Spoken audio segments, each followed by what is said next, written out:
우리 수협회 가운데 오신 여러분들 주님의 이름으로 환영하고 축복합니다. 주님께서 우리와 늘 범사에 함께 하시고 또 이 시간 가운데 우리에게 보여주실 은혜를 예비하시고 우리를 만나 주실 줄 믿습니다.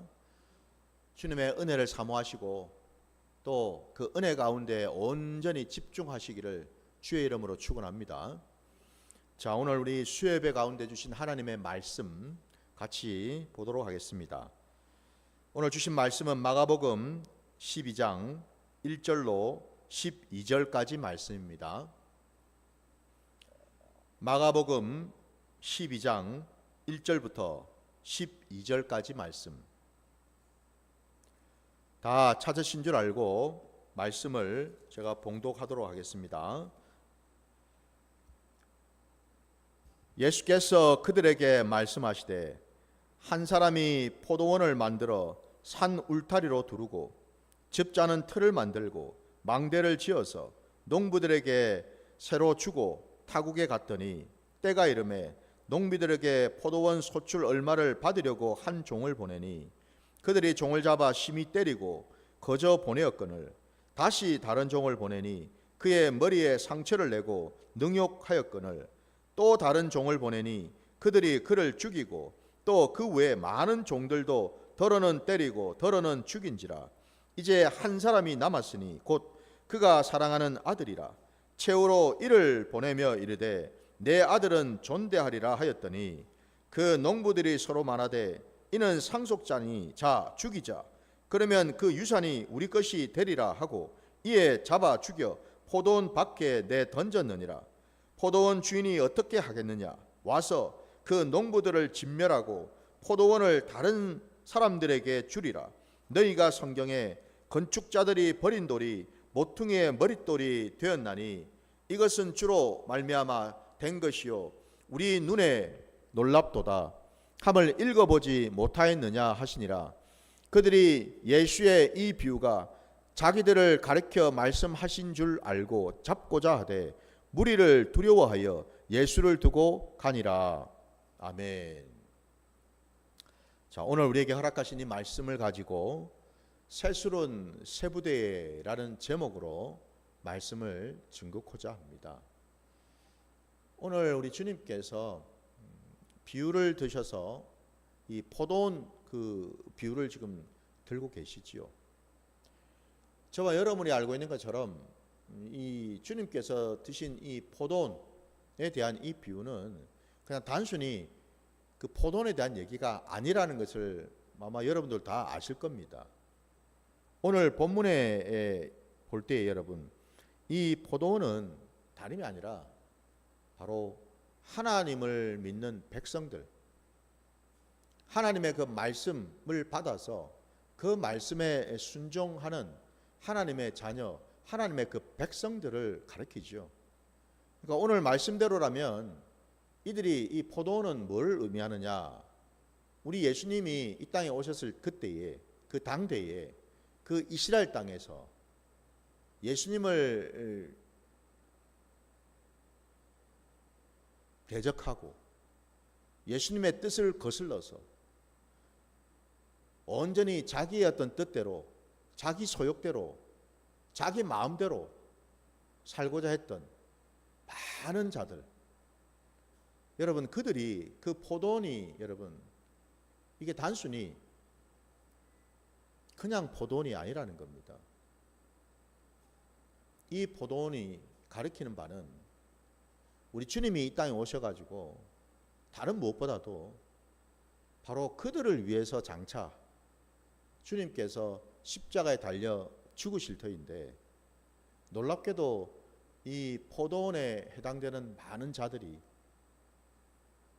우리가 알고 있는 것처럼 주님께서 십자가에 달리셨을 때에 수많은 자들이 주님을 바라보면서 조롱하고 비웃고 욕을 하고 그런 일들을 하지 않았습니까? 그죠?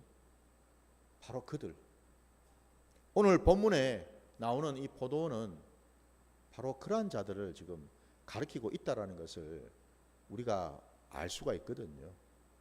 좀 더 명확하게 얘기하자면 이 포도원이 나오고 있는데, 특히나 그 포도원에서 여러분, 그 포도원 주인이 타국으로 가기 전에 그 포도원을 아주 멋지게 만들어 놓고 그것을 농부들에게 맡겼다고 말씀하고 있지 않습니까? 그죠? 오늘 이 본문에서 이 농부들요, 이들이 누구인가? 심지어는 오늘 말씀에 의하면은 바로 이 농부들이, 이 주인이 마침내 이제 타국에서 돌아와 가지고 그 포도원에서 이제 여러분 수확을 했을 거 아닙니까?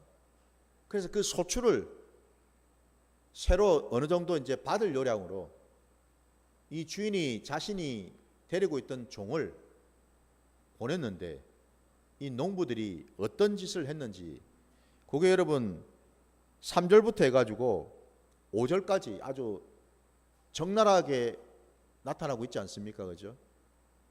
주인이 보낸 수많은 종들, 그들을 거짓반 때리기도 하고 죽이기도 하고,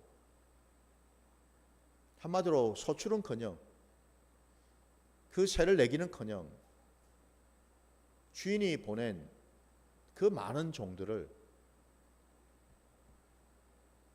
이렇게 대우를 했다라는 거죠, 여러분. 이 본문에 나오고 있는 여러분, 이 농부들이 누굴까? 주님이 말씀하시는 이 농부들이 누군가? 오늘 우리가 읽은 본문 여러분 끝자락인 12절을 다시 보시면은 12절에 이렇게 되어 있습니다. 그들이 예수의 이 비유가 자기들을 가리켜 말씀하신 줄 알고 잡고자 하되 무리를 두려워하여 예수를 두고 가니라 되어 있습니다. 여기서 이 그들, 이들은 알고 있었어요. 예수님의 그 비유가 뭘 의미하는지를.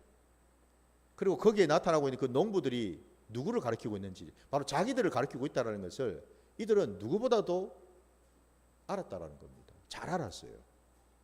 얼마나 화가 났겠습니까? 그죠? 예수를 잡으려고 했는데 함께하고 있는 수많은 그 백성들, 그 무리들이 두려워가지고 예수님을 잡을 수가 없었다라고 되어 있습니다. 그죠? 바로 이 그들이 누군가? 우리가 읽은 이 본문 그 앞에 11장을 보게 되면 여러분 11장 그 27절에 한번 보시기 바랍니다. 그들이 다시 예루살렘에 들어가니라 예수께서 성전에서 거니실 때에 대제사장들과 서기관들과 장로들이 나와라고 되어 있습니다. 그들은 바로 이러한 자들을 가리키죠. 그러니까 그 당대에 성전을 지키고 성전을 관리하고 그리고 하나님의 말씀을 가지고서 그 말씀을 붙들고 그 말씀을 가르치기도 하고 그 말씀으로 인해서 하나님께서 그들에게 각자에게 맡기신 그 직분이 있었던 그런 자들, 백성들 위해서 백성들을 가르치고 백성들로 하여금 하나님을 온전히 깨닫고 하나님이 알 수 있도록 이끌고 인도해야 될 그 지도자들, 바로 이들 아닙니까? 그죠? 여기서 주님이 말씀하고 있는 그들은, 이 농부들은 다름이 아니라 바로 그 당대의 종교 지도자들이었는데, 놀랍게도 주님의 그 비유에 의하면은 이와 같은 자들이 하나님 아버지께서 보낸 많은 종들을, 하나님의 그 종들을 때리기도 하고 죽이기도 하고, 심지어는 여러분 오늘 우리가 읽은 본문 7절 이하를 보게 되면은 여러분 이렇게 기록되어 있습니다. 6절부터 한번 보십시오. 이제 한 사람이 남았으니 곧 그가 사랑하는 아들이라. 채우러 이를 보내며 이르되 내 아들은 존대하리라 라고 말씀하고 있어요.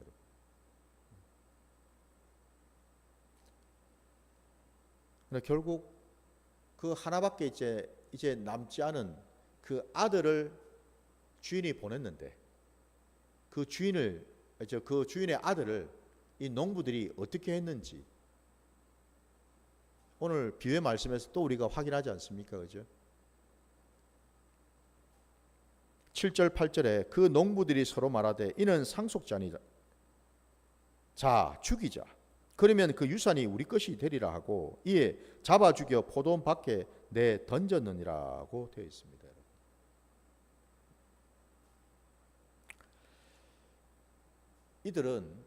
이 농부들은 주인이 보낸 종들뿐만 아니라 심지어는 그 주인의 아들까지도 죽여버리는, 주인이 가지고 있는 그 유산을 뺏으려고 아들까지도 죽여버리는 이런 천인공노한 짓을 하지 않았습니까? 그죠? 참 이 비유의 말씀을 너무나 적나라하게 말씀을 하셨을 때에 이 말씀 앞에 서 있었던 그 당대 종교 지도자들, 그들의 마음이 어땠을까? 얼마나 이 분이 생기고 혈기가 올라오고, 어쨌든 예수를 잡아서 죽이기로 그냥 이를 악물고 그냥 작정하고 달라드는 그런 모습을 우리가 볼 수 있지 않겠습니까, 여러분? 놀랍게도 여러분, 그 당대의 종교 지도자들이 한 모습이 이 땅에 오신 예수 그리스도, 곧 하나님의 아들 되시는 그분을 온전히 인정하고 받아들이고 그분의 그 말씀 가운데 순종해서 나아가는 그러한 모습이 되는 것이 아니고, 오히려 그 반대로 자신들의 기득권을 위해서, 자신들의 권위를 위해서, 그리고 무엇보다도 뭡니까? 백성들 앞에 자신들을 과시하고 드러내기 위해서, 자신들이 가지고 있는 어떤 기득권을 유지하기 위해서 하나님의 보내신 메시아 그리스도까지도 죽일 수 있는 그런 자들이었다라는 사실이죠. 여러분, 이 대목이 사실은 우리가 너무너무 충격이고 놀라운 모습입니다. 왜요? 방금 지금 비유에 나오는 이들이 누구입니까? 그들은 이방인들이 아니죠. 그들은 하나님을 아는 자들이고 하나님의 말씀을 늘 날마다 상고하는 자들이고, 그 말씀을 붙들고 하나님 앞에 나가서 제사도 드리고 백성들한테 말씀도 전하고 이러고 살았던 자들 아닙니까, 여러분? 그죠? 누구보다도 하나님을 잘 안다고 생각했던 자들, 누구보다도 하나님을 말씀을 잘 지키고 순종한다고 하는 자들 아닙니까? 그죠? 근데 놀랍게도 그들이 오히려 하나님을 대적하고 하나님의 말씀을 거역하고 하나님께 등을 돌리고 하나님이 보내신 종들을 죽여버리고 심지어는 하나님이 보내신 독생자 아들까지도 죽여버리는 그 일을 행했다는 것 아니겠습니까, 여러분? 이게 뭔가 좀 이상하지 않습니까, 여러분? 우리 생각에는 내가 예수를 믿으면 누구보다도 예수를 잘 믿을 것 같고 예수님 말씀에 잘 순종할 것 같고 예수님과 동행하는 삶을 살 수 있을 것 같은데, 근데 정작 내 삶의 자리에서 나는 지금 어떤 모습으로 지금 살고 있는가?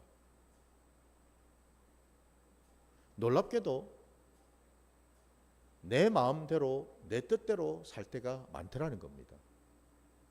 내 의지대로 내 계획대로 살 때가 많더라는 겁니다, 여러분. 그러다 보니 여러분 점점 주님하고의 관계는 멀어지고, 근데 우리가 여러분 또 그럼에도 불구하고 늘 우리가 습관적으로 내 입에서 예수의 이름은 나와요. 또 늘 내 입에서 아멘 소리가 나와요. 할렐루야 소리도 나오고요.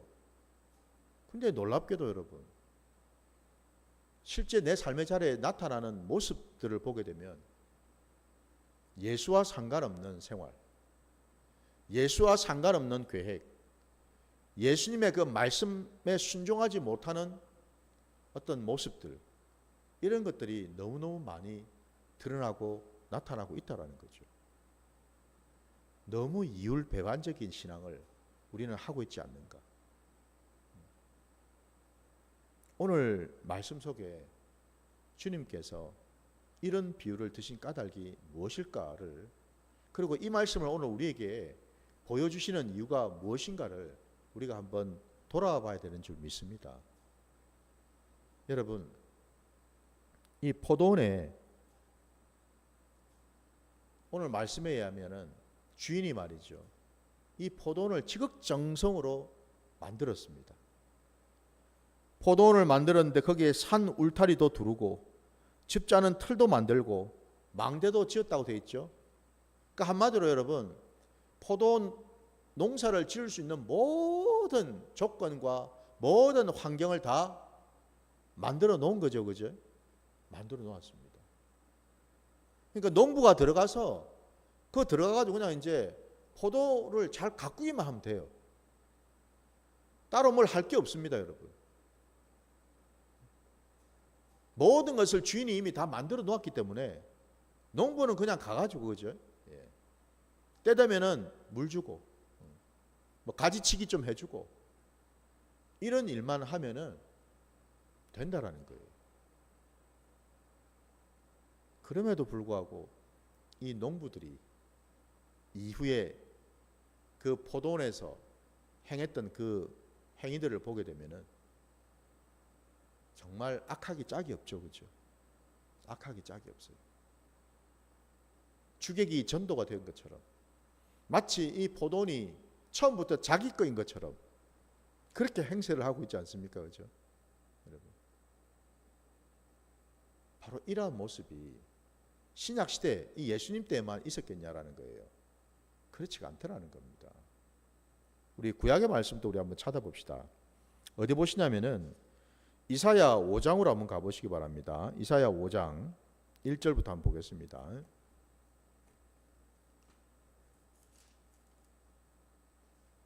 이사야 5장 여러분 1절부터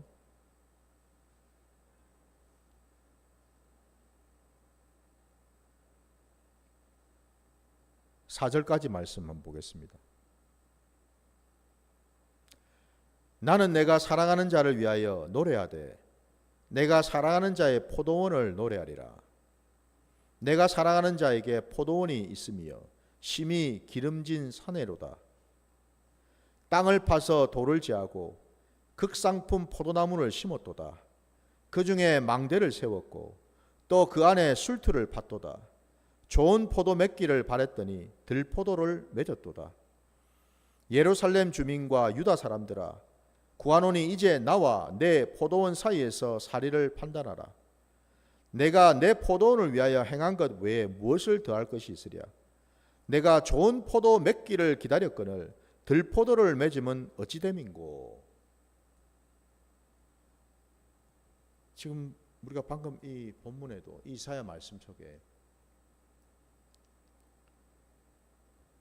우리 하나님께서 포도원을 세우셨다고 말씀하십니다.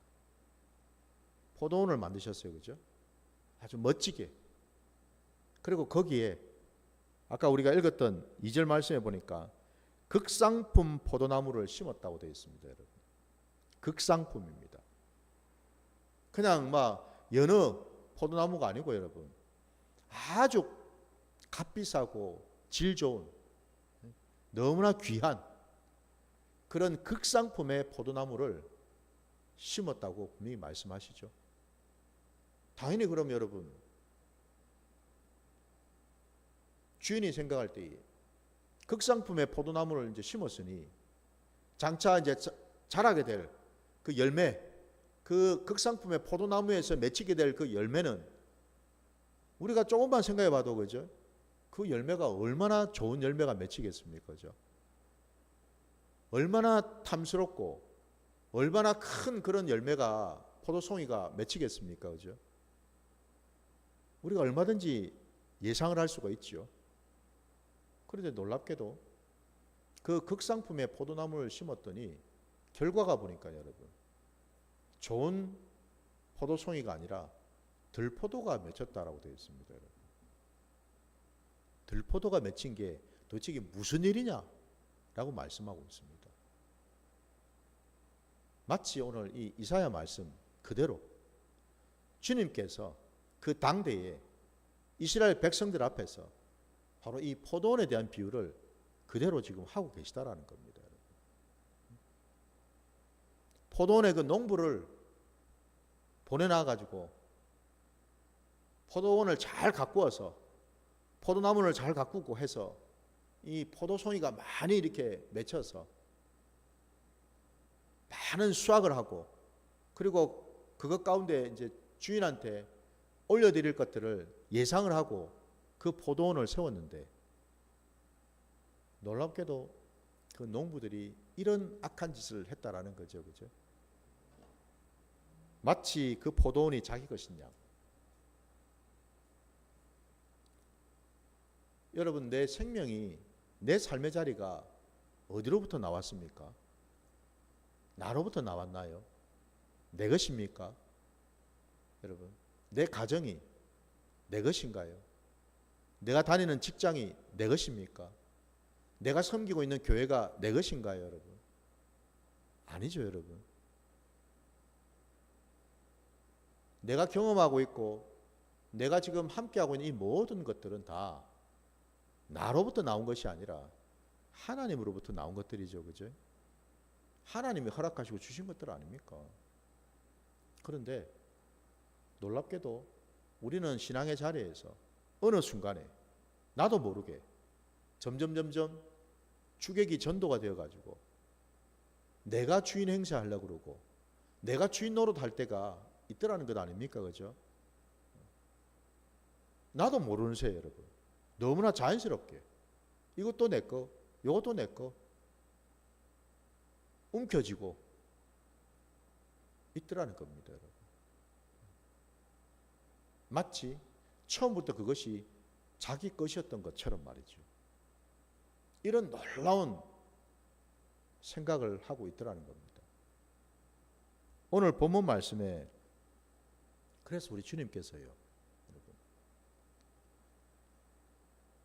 하나님께서 보내신 종들뿐만 아니라 이제는 독생자 예수 그리스도까지도 십자가에 매달도록 그들은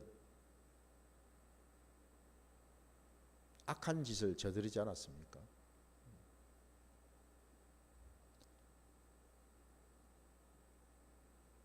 물론 십자가에 달린 것은 여러분 겉으로 볼 때는 그들이 모함을 하고 음모를 꾸며가지고 우리 예수님을 빌라도 법정에 세우고 그러고는 십자가에 매단 것처럼 그러니까 전적으로 그들이 모든 계획을 세워가지고 죄인인 예수님을 잡아가지고 그 죄값을 치르게 해서 마침내 그 십자가에 달게 한 것처럼 그들은 생각할 수 있었겠죠. 그런데 우리가 분명히 깨닫는 것은 뭡니까? 사실은 주님이 십자가에 지신 것조차도 뭐죠? 그는 하나님의 뜻이었죠. 하나님 아버지의 뜻이었습니다. 빌라도 앞에 쓰신 것도 하나님 아버지의 뜻이었습니다. 십자가에 달리신 것도 하나님 아버지의 계획과 뜻이었습니다. 모든 것은 사실 하나님의 뜻이요 하나님의 계획 가운데 있는 거죠. 그죠? 근데 사람들은 착각을 한다는 겁니다. 내가 한 거라고.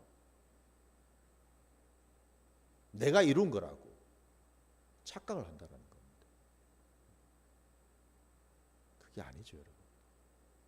그러니 이런 자들이 보십시오. 온통 자기 것으로, 자기 소욕으로, 자기 욕심으로, 자기 정욕으로, 자기 고집으로 내가 중심이 된 그 신앙 속에 있는 자들이 겉으로야 입으로야 맨날 예수를 찾고 하나님을 찾을지는 몰라도 정작 그들의 속내는 온통 자기 것에 있었다라는 사실이죠. 자기 것을 놓을 생각을 하지 않는다라는 겁니다. 오늘 제가 이 말씀을 지금 전하는 가운데에도 여러분 곰곰이 나를 돌아보고 내 주변을 한번 돌아보시기 바랍니다. 과연 나는 누구의 것인가? 여러분 여기에 대한 이 대답은요, 그냥 우리가 립 서비스 하듯이 대답할 것이 아니고요, 내 신앙의 양심으로 대답을 해야 되는 줄 믿습니다. 아마 양심에 찔리는 자들이 많을 겁니다. 지금 입으로는 늘 예수를 찾죠. 입으로 모두 하나님의 은혜라 그러죠. 입으로는 다 모든 것이 주님의 것이라고 고백을 하겠죠. 거짓말이라는 거죠. 내 신앙의 양심이 안다라는 겁니다. 그게 거짓말이라고. 여러분, 우리 기독교 영성의 가장 핵심되는 근거가 뭔가? 그건 다름이 아니라 여러분, 내 신앙의 양심에 준해가지고 우리는 항상 하나님 앞에 사람 앞에 정직해야 되는 줄 믿습니다. 정직하십시오, 여러분. 아무리 뭐 은혜로 뭐로 이렇게 막 치장을 하고 여러분 아무리 뭐를 화려하게 뭐를 이제 덮어도 아닌 건 아닌 겁니다, 여러분. 하나님은 다 알고 계시다라는 겁니다, 여러분. 속이려고 해서는 안 된다라는 겁니다. 지금 여러분 앞에서 말씀을 증거하고 있는 이 김베드로 목사조차도 여러분, 방금 제가 제 입술로 한 이 고백, 이게 사실 제게도 적용해야 될 고백이죠. 나는 정말 내 신앙의 양심 안에서 정직하게 말씀을 전하고 있고 정직하게 이 땅 가운데에서 하나님의 말씀에 준해서 살고 있는가? 모든 것이 하나님으로부터 왔고 모든 것이 하나님의 것이라고 정말 인정하고 살고 있는가? 저도 고백해야죠. 여러분들도 고백하시기 바랍니다. 그래야지 여러분 오늘 이 말씀이 생명의 말씀, 진리의 말씀이 되는 줄 믿습니다, 여러분. 이 땅 가운데 주님이 이미 오시지 않았습니까? 그들 앞에 서 있지 않았습니까? 그들 앞에서 하나님의 말씀을 증거하지 않았습니까? 하나님의 뜻을 나타내 보여주시지 않으셨습니까? 그런데도 그들은 요지부동이었죠, 그죠? 꿈쩍도 하지 않았습니다. 들은 척도 하지 않았습니다, 여러분. 오히려 더 혈기를 부리고 오히려 더 하나님을 주님을 대적하려고 했고 죽이려고 하지 않았습니까, 그죠? 이걸 우리가 볼 때 그들의 심령이 이미 여러분 화인을 맞아서 사단의 종이 되어버렸다는 것 아니겠습니까, 그죠? 사단의 종이 되어버렸어요. 그들은 자기들이 잘못됐다는 걸 알아요. 예수님을 고발할 수 있는 그런 아무런 건덕지가 없었다는 것도 알았어요, 여러분. 그럼에도 불구하고 끝까지 목리를 부리고 억지를 부려서 그들은 결국 주님을 빌라도에게 팔지 않았습니까, 그죠? 넘겼단 말입니다. 그러니까 한마디로 그들은 자신들을 위해서 하나님도 팔았고 자신들을 위해서 뭐예요? 신앙의 그 모든 말씀도 다 내팽개쳐 버렸다라는 겁니다. 그러면서 그들은 생각합니다. 하나님을 위해서 한 것이라고. 하나님의 나라와 교회를 위해서 한 것이라고. 세상에 이런 억지도 어디가 있겠습니까, 여러분? 세상 천지. 그래서 이게 무섭다라는 겁니다, 여러분. 오히려 이게 더 무서운 거예요. 자기 신앙 그 틀 속에 갇혀가지고 거기서 헤어나오지를 않거든요, 여러분. 눈이 덮여버리니까 보이지를 않는다라는 겁니다. 귀가 닫히니까 들리지를 않는다라는 겁니다. 진리의 말씀이. 온통 자기 속에 갇혀서 자기 것이 전부이고 자기 것이 최고이고 자기 것이 진리라고 믿고 고집을 한다라는 거죠. 결국 그런 자들이 우리 주님으로부터 구원을 받을 수가 있습니까? 불가능하죠. 그죠? 오늘 본문 말씀에 여러분 보십시오. 9절에 주님이 하신 말씀입니다. 포도원 주인이 어떻게 하겠느냐? 와서 그 농부들을 진멸하고 포도원을 다른 사람들에게 주리라 말씀합니다. 결국 그 농부들은 살려두질 않는다는 겁니다. 하나님의 심판대에서 그들은 다 죽을 수밖에 없는 자들이 되었다라는 겁니다. 그러고 나서 그 포도원을 다른 사람들에게 주시겠다고 말씀하셨죠. 이 다른 사람들이 누구일까요? 그들이 이른바 개 취급했던, 죄인 취급했던 그런 자들이었겠죠. 그죠? 왜? 그들은 예수님 앞에서 예수님을 팔아먹으면서도 예수님을 정죄하고 십자가에 못 박아 죽이면서까지도 그들은 생각했습니다. 나는 의인이라고. 나는 하나님의 말씀을 철저하게 지키는 의인이라고 그들은 생각하면서 살았습니다. 근데 놀랍게도 하나님께서는 그들이 아니라 그들 반대편에 서 있었던 자들, 그들이 입만 열면 죄인 취급하고 입만 열면 정죄하고 비판했던 바로 그 이방인들을 하나님은 택하고 부르셨다라는 거거든요. 그 내용이 여러분 우리 로마서 말씀을 한번 보겠습니다. 로마서 11장으로 한번 가볼게요. 로마서 11장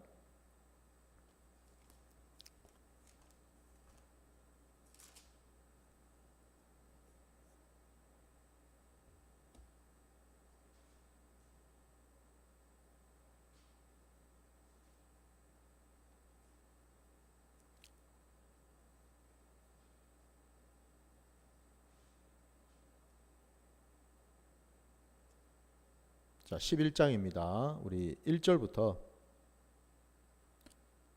11절까지 말씀 보겠습니다. 그러므로 내가 말하노니 하나님이 자기 백성을 버리셨느냐? 그럴 수 없느니라. 나도 이스라엘이니요 아브라함의 씨에서 난 자요 베냐민 지파라. 하나님이 그 미리 아신 자기 백성을 버리지 아니하셨나니 너희가 성경이 엘리야를 가리켜 말하는 것을 알지 못하느냐? 그가 이스라엘을 하나님께 고발하되 주여 그들이 주의 선지자들을 죽였으며 주의 제단들을 헐어버렸고 나만 남았는데 내 목숨도 찾나이다 하니 그에게 하신 대답이 무엇이냐? 내가 나를 위하여 바알에게 무릎을 꿇지 아니한 사람 7,000명을 남겨두었다 하셨으니 그런즉 이와 같이 지금도 은혜로 택하심을 따라 남은 자가 있느니라. 만일 은혜로 된 것이면 행위로 말미암지 않음이니 그렇지 않으면 은혜가 은혜되지 못하였느니라. 그런즉 어떠하냐? 이스라엘이 구하는 그것을 얻지 못하고 오직 택하심을 입은 자가 얻었고 그 남은 자들은 우둔하여 졌느니라. 기록된 바 하나님이 오늘까지 그들에게 혼미한 심령과 보지 못할 눈과 듣지 못할 귀를 주셨다 함과 같으니라. 또 다윗이 이르되 그들의 밥상이 올무와 덫과 거치는 것과 봉이 되게 하시옵고 그들의 눈은 흐려 보지 못하고 그들의 등은 항상 굽게 하옵소서 하였느니라. 그러므로 내가 말하노니 그들이 넘어지기까지 실족하였느냐? 그럴 수 없느니라. 그들이 넘어짐으로 구원이 이방인에게 이르러 이스라엘로 시기나게 함이니라. 아멘. 여러분 사도 바울이 로마서에서 이 11장을 통해서 여러분 원래 이 사도 바울은 이방인을 위해서 하나님이 택하고 부르신 그런 사도이지 않습니까? 이방인들에게 가서 교회를 세우고 복음을 증거하고 예수 그리스도를 전하는 그런 자로 하나님은 바울을 택하셨는데 그가 가는 곳곳마다 그 이방 땅에서 교회를 세우고 예수 그리스도를 증거하고 믿는 자들이 세워진 것을 보면서 그럼에도 불구하고 그 당대에 또 그 사도 바울은 같은 동족이었던 많은 유대인들로부터 엄청난 박해와 핍박을 또 받을 수밖에 없었던 그런 자 아니었습니까? 그죠? 바로 그 상황을 지금 얘기하고 있는 거죠. 결국 하나님께서 작정하시고 계획하셨던 그 뜻, 다시 말씀드리면 예수 그리스도를 이 땅 가운데 보내셔서 하나님의 그 구원의 역사를 이루도록 계획하셨던 그 내용은 그냥 단순히 구약의 이스라엘 백성들에게만 적용되는 구원이 아니었다라는 사실이죠. 유대인들은 여전히 자신들만 선민이고 자신들만 구원받은 백성이고 하나님의 백성이라고 그들은 생각했어요. 바로 그 선민의식 때문에 그들은 눈이 덮이고 귀가 닫혀서 예수를 볼 수 없었고 예수의 말씀을 들을 수가 없었다라는 거죠. 그들은 여전히 구약의 그 율법, 모세의 율법과 랍비의 그 전통에 매여가지고 하나님의 구원의 경륜과 하나님의 그 뜻을 들으려고도 하지 않았고 받으려고도 하지 않았다는 사실이거든요, 여러분. 오늘 말씀의 그 제목이 그래서 여러분, 세술은 세부대에 담아야 한다라는 그 말씀을 제가 제목으로 달한 이유가 바로 여기에 있다라는 거죠. 주님이 이 땅에 오셔서 세술 곧 새언약의 말씀을 우리에게 하지 않으셨습니까? 그죠? 그 새언약의 말씀이 우리가 아까 읽었던 그 본문 마가복음 여러분 6절 말씀, 거기에 새언약의 말씀이 정확하게 제시되어 있지 않습니까, 여러분? 그 6절을 다시 보십시오. 이제 한 사람이 남았으니 곧 그가 사랑하는 아들이라. 최후로 이를 보내며 이르되 내 아들은 존대하리라. 이 말씀이에요, 여러분.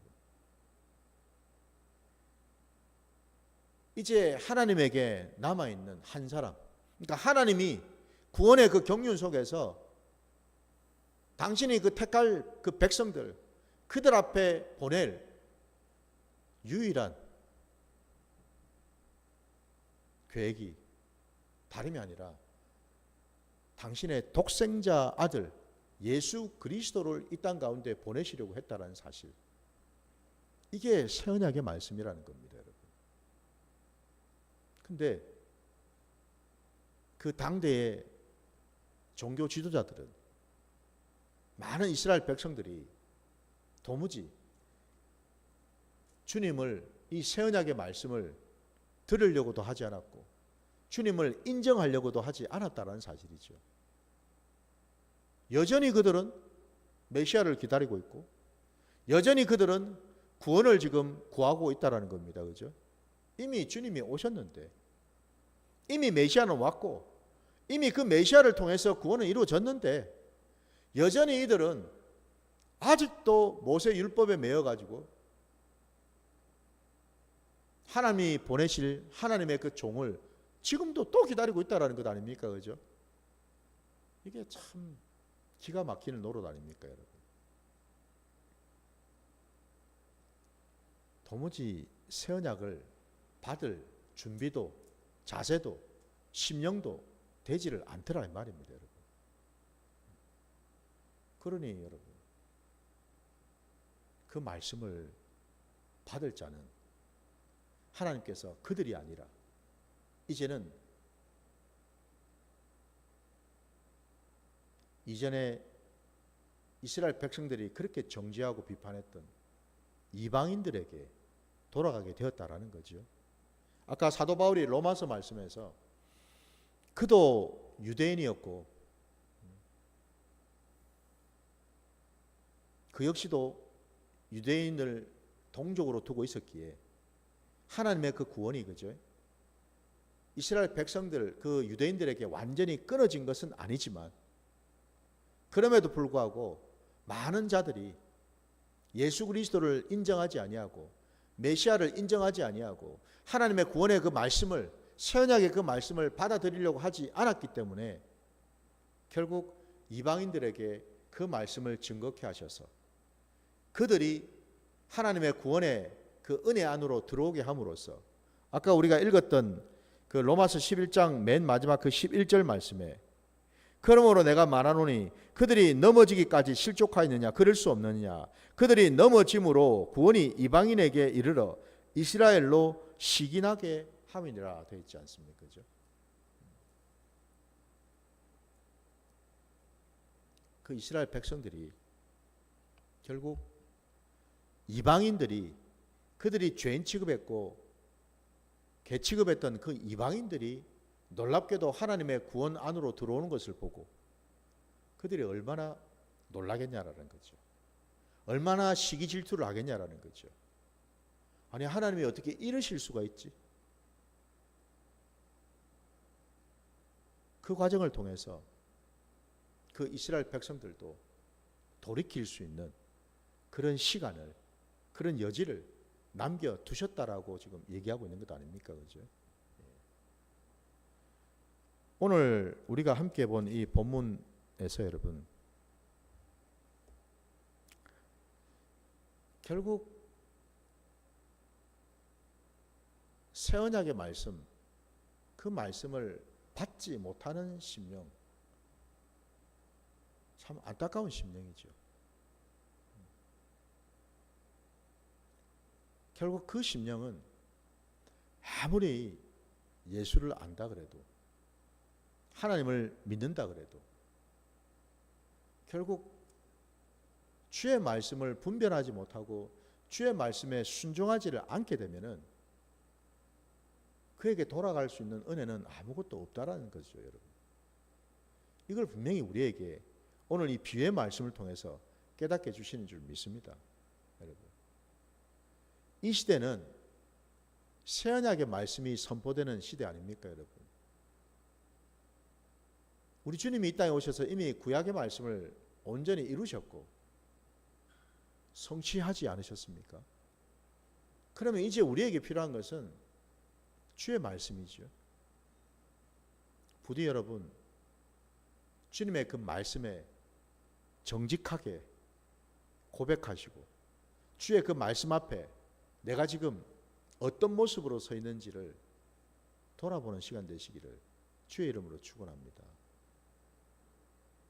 주의 말씀이 선포되면은 항상 여러분, 주님께서 이 땅에 오셔서 많은 무리들 앞에서 말씀을 증거하셨을 때도 딱 두 갈래로 나눠진 것을 보게 됩니다. 주님의 말씀을 붙들고 인정하고 고백하고 주의 말씀 안으로 들어오는 자와 끝까지 몽리를 부리고 끝까지 고집을 부리면서 주의 말씀에 대적을 하고 외식하는 그런 모습으로 나타나는 자, 이렇게 나뉘어지더라는 거예요. 우리 마지막으로 여러분 누가복음 20장으로 한번 가보시겠습니다. 20장 18절 말씀요. 누가복음 20장 18절입니다.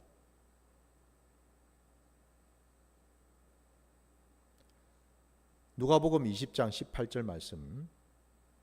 무릇 이 돌 위에 떨어지는 자는 깨어지겠고 이 돌이 사람 위에 떨어지면 그를 가루로 만들어 흩으리라 하시니라.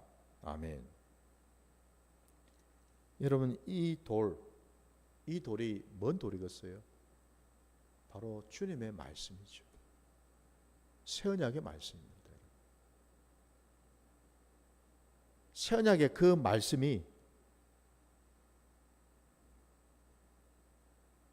선포될 때에 그 말씀을 대적하는 자들은 방금 이 18절 말씀에 비유로 말씀하신 것처럼 산산조각이 나버리죠. 가루가 되어버려서 흩어진다고 말씀하고 있습니다. 부디 여러분, 주의 말씀이 저와 여러분에게 복된 말씀이 되기를 주의 이름으로 축원합니다. 그러려면은 우리 심령이 여러분 새 부대가 돼야 될 줄 믿습니다. 헌 부대 말고 여러분 새 부대 여러분. 헌 부대가 어떤 심령이겠습니까? 여전히 율법주의에 매여서 내 것을 고집하고 내 신앙의 틀에 갇혀서 내 경험의 틀에 갇혀가지고 살아가는 바로 그런 심령을 말하겠죠. 여러분, 깨뜨리시기 바랍니다. 그 헌부대를 이제는 여러분 버려야 되는 줄 믿습니다. 그를 붙들고 있는 한은 결단코 여러분 우리의 심령은 주님의 그 새언약의 말씀을 받을 만한 심령이 될 수가 없다는 사실을 기억하시기 바랍니다.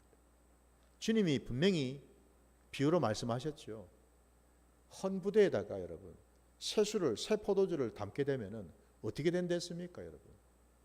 그 헌부대가 터져버린다고 말씀했습니다, 여러분. 터져서 부대도 더 이상 이제는 쓸 수도 없고 술도 이제 버려서 먹지를 못한다고 말씀하지 않습니까, 그죠? 안 맞습니다, 여러분. 새언약의 말씀하고 내 이 오래된 이 묵은 이 심령하고는 여러분 맞을 수가 없다라는 겁니다. 이제는 이 헌부대인 내 이 묵은 이 심령 여러분, 이 심령을 갈아엎으시기 바랍니다. 갈아엎어야 되는 줄 믿습니다. 이렇게 제가 얘기를 해도 무슨 얘기인지를 못 알아듣는 분들이 많더라고요. 그래서 주님께서 늘 말씀 끝자락에 이런 말씀을 하신 것이 참 너무너무 절묘하고 기가 막히더라고요. 저도 주님의 말씀을 그대로 따라서 할 수밖에 없을 것 같아요. 들을 귀가 있는 자들은 들으시기 바랍니다. 들을 귀가 있어야죠, 여러분. 들을 귀가. 그 들을 귀를 가진 것도 은혜이죠, 그죠? 그 귀를 열어주시는 것도 은혜인 줄 믿습니다. 귀가 열리지 않으면은 듣고 싶어도 들을 수도 없고, 받고 싶어도 받을 수가 없겠죠, 그죠? 깨달을 수가 없습니다. 내 귀가 지금 들을 귀인지 닫혀 있는 귀인지를 한번 점검해 보시기 바랍니다. 이 김베드로 목사의 이 말씀이 참 어눌하고 별 볼 일 없는 말씀처럼 들릴지 모르지만 이 말씀 속에 오늘 주님께서 저와 여러분 각자에게 부어주시는 은혜가 있는 줄 믿습니다. 그것만 탁 잡으십시오.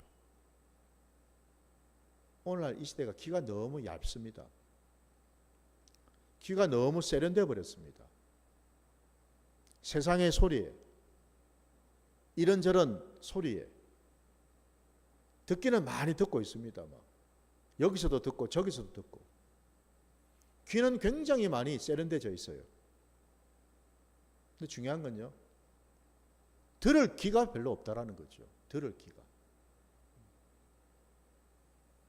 그 들을 귀가 다름이 아니라 여러분, 새 심령이 될 때 비로소 그 들을 귀가 생긴다는 사실을 기억하시기 바랍니다.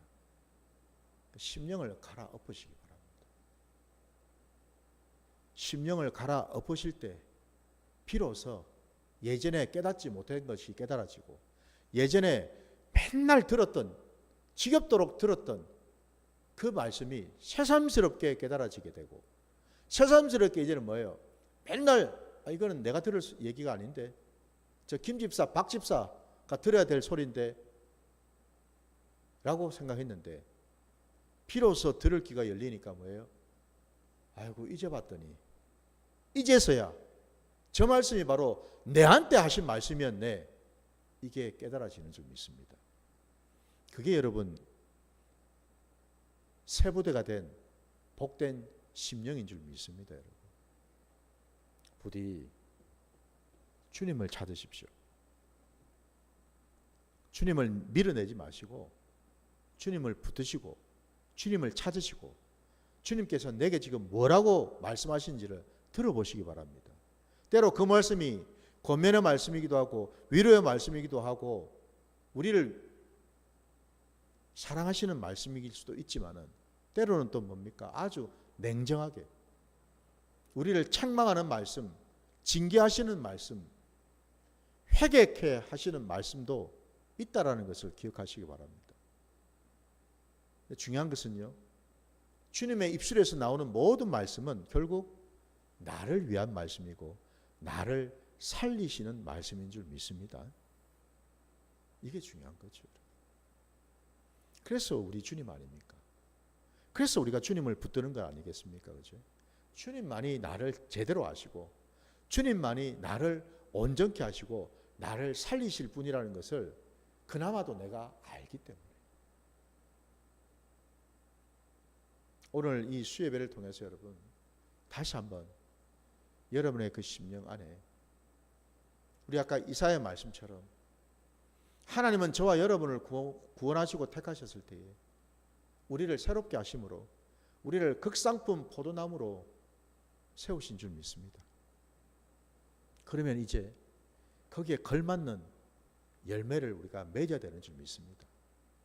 더 이상 내 삶의 자리에 들포도나 맺히는 하나님이 기뻐하시도 아니하시고 하나님과 아무 상관도 없는 그런 열매가 아니라 정말 하나님의 기쁘심이 되고 하나님께 영광 올려드릴 수 있는 그러한 복된 열매를 맺으시기를 주의 이름으로 축원합니다.